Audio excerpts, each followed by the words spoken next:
يا مساء الفل.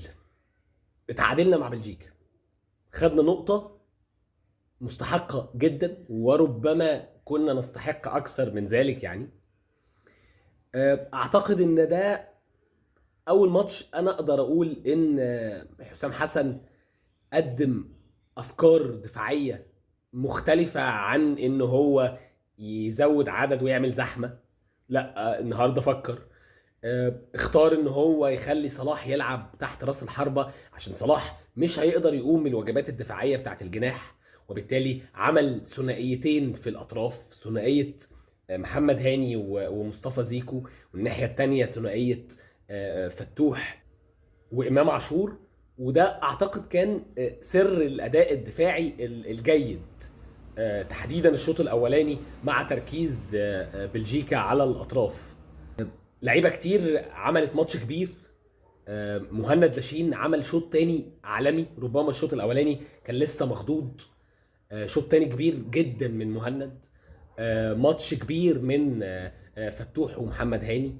مجهود يشكر عليه حمدي فتحي اللي اتبهدل، يعني لعب سنتر باك ولعب في جزء من الماتش في الاخر قبل ما يخرج جناح. ودي كانت حاجه غريبه بالنسبه لي من حسام حسن، لكن هو الراجل عنده خلاص افكاره وقناعاته اللي هو ما بيغيرهاش. يعني كان في مشاكل فرديه من بعض اللعيبه زي ياسر ابراهيم مثلا. بالنسبه لي عمر مرموش عمل اداء بدني كبير، اتحرك كتير، فرق كتير، ولكن لا، قرارات كتير كانت غلط ليه في الماتش. ربما هو بالنسبه لي انا من اقل اللعيبه اللي لعبت الجيم النهارده مع ياسر ابراهيم. مصطفى شوبير اتعرض لاختبار صعب، واختبار او اتنين كمان متوسطين عرف يتعامل معاهم. الحقيقه ماتش كبير. برافو للعيبه، برافو للجهاز الفني. ودي حاجه مش سهل ان انا اقولها، لان انا على اختلاف تام مع حسام حسن في كل حاجه، في الافكار، في الاختيارات، في العند بتاعه، في الظلم اللي انا شايفه، ولكنه الراجل لعب جيم كبير. لازم اقول ان هو لعب جيم كبير.